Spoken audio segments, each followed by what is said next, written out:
is my presentation. It's about mental health assessment and the use of screening tools and the traps and artifacts attached to this.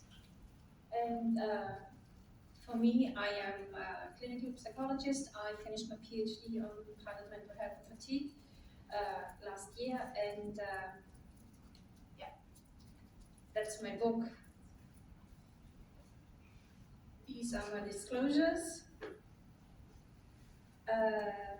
I will not be able to stick 10 years of academic education in this presentation, so I will only focus on this aspect. Please accept that I know I could talk about this issue for days, not for hours. So I will cut it down to the limited time, and I'm curious for the questions afterwards. The background.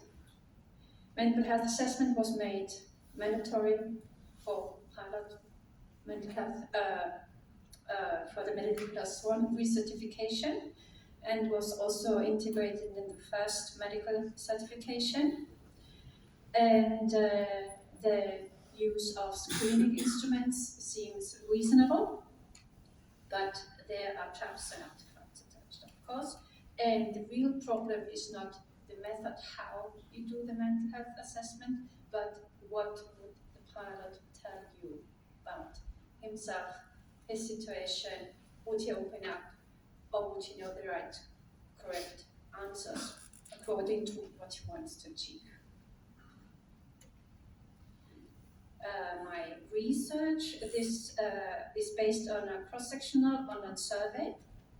My sample consisted of 406 international pilots, mostly from European countries and Australia. 17% short-haul pilot, 30% long-haul, 50-50 captains and first officers, 8% female pilots, and 55% flying for network carriers. The dependent variables were psychosocial stress, sleep problems, fatigue as measured with the fatigue severity scale, depression symptoms, anxiety symptoms, and common mental disorders, as well as well-being, was the well-being index of WHO. I will focus on these two scales or screening instruments.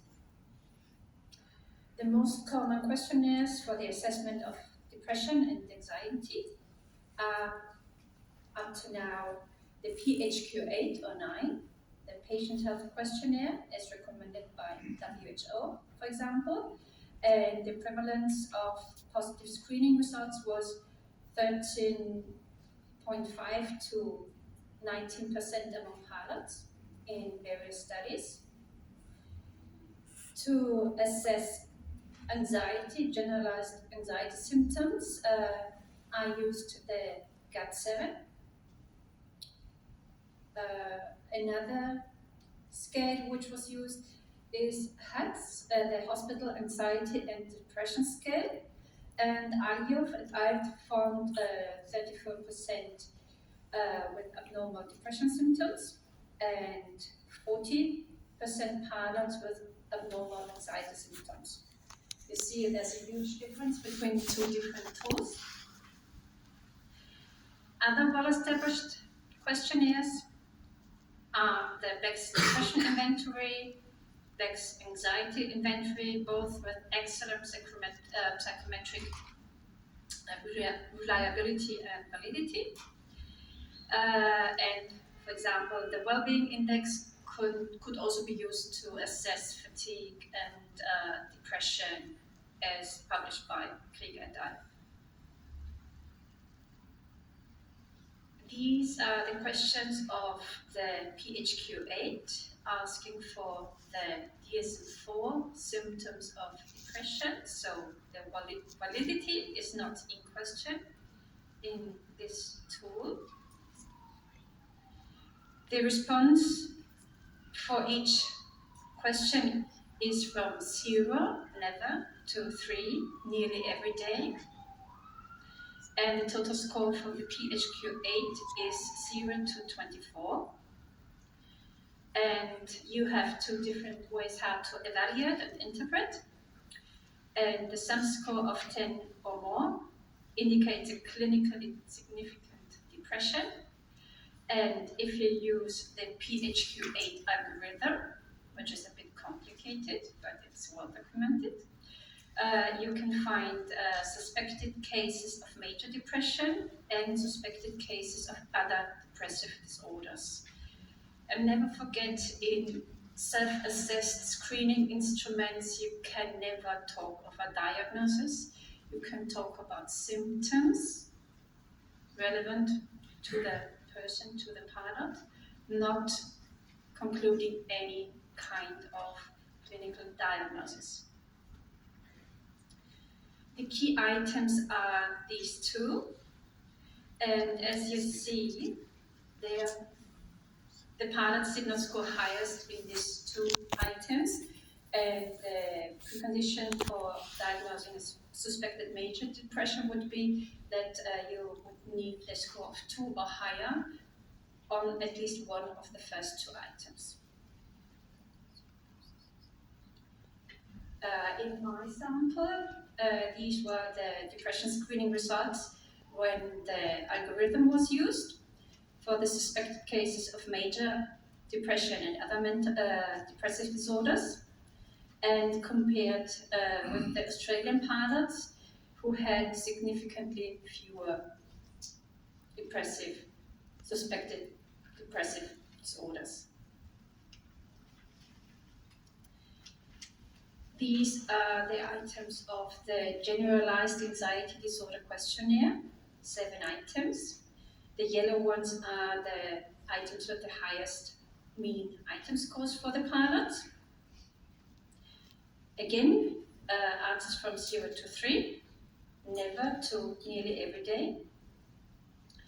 And you could conclude or suspect a possible generalized anxiety disorder with 10 or higher, and probably probable anxiety disorder at a score of 15 or higher.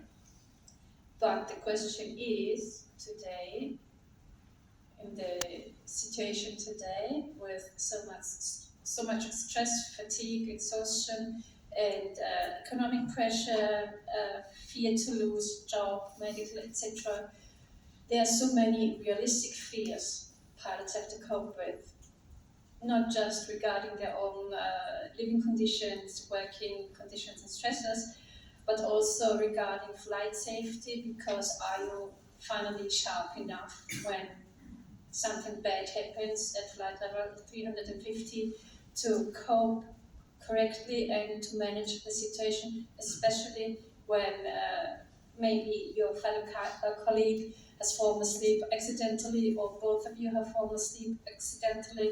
So there are quite some situations to consider. This is an overview over the, for pilots, most relevant stresses, psychosocial, work-related, and also the traditional psychological and psychosocial stresses. I will expand on these issues more tomorrow in my next presentation, same time, other room. But it's just to give you an impression of what the pilots told me in my research, in my study.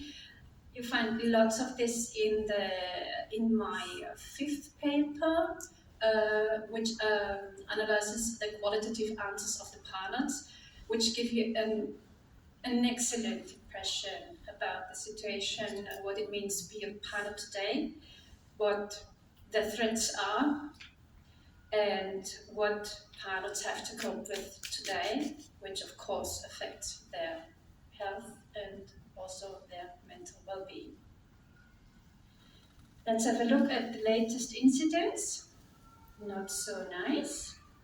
4 people hospitalized because of battery fire in the plane cabin. Passenger on a United flight wanted to stab a cabin crew member and wanted to open the emergency exit.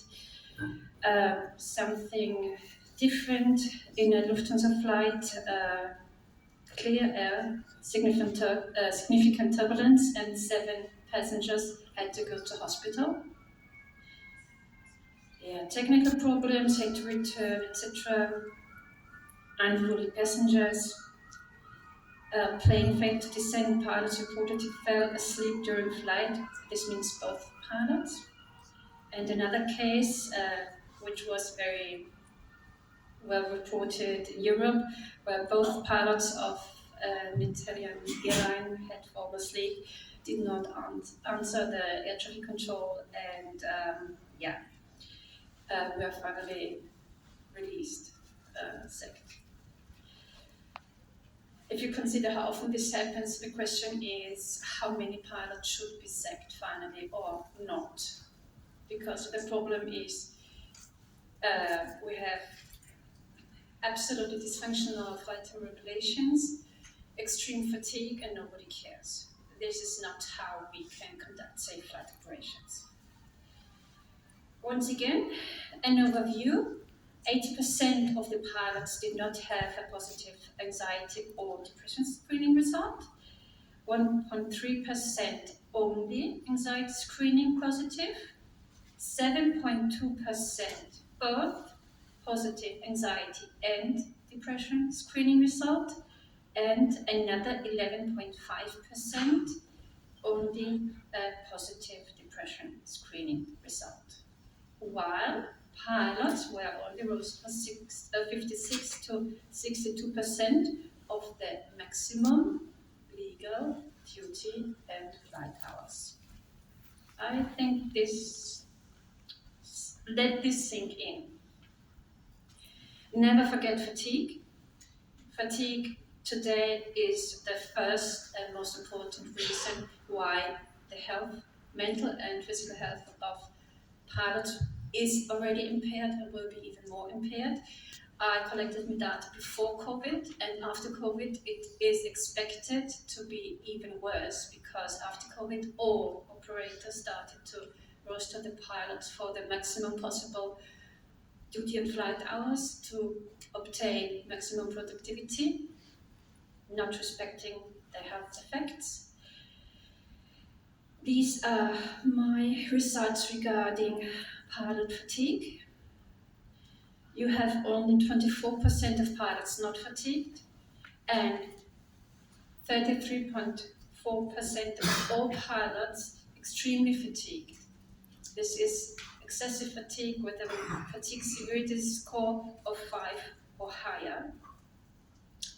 And this compared with the non-pilot population from 2022 and from 2008. As I mentioned, other screening tools are the well-being scale. Always interesting to assess or even at least ask in the mental health assessment for stressors, psychosocial and other stressors. The theory of allostasis explains how stress, acute and chronic stress, leads to impaired sleep. Lack of sleep, sleep deprivation due to flight duties leads to wear and tear like fatigue, impaired physical, and finally also, of course, mental health. Every one of us has experienced this, I'm very sure. The correlations of these variables show how strongly they interact and relate to each other. So all the correlations were highly significant to high. Yeah. And finally, screening instruments overestimate prevalence of mental health issues.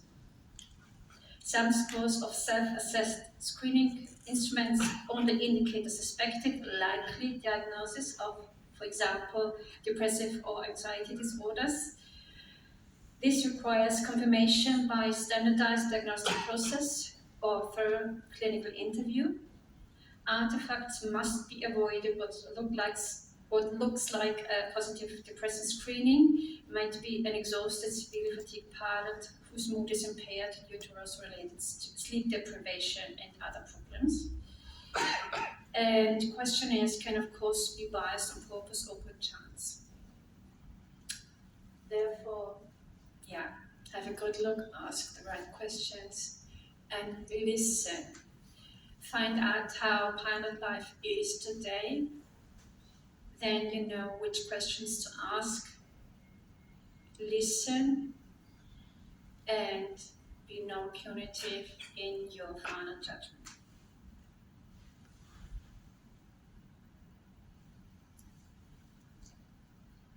So my papers. Thank you.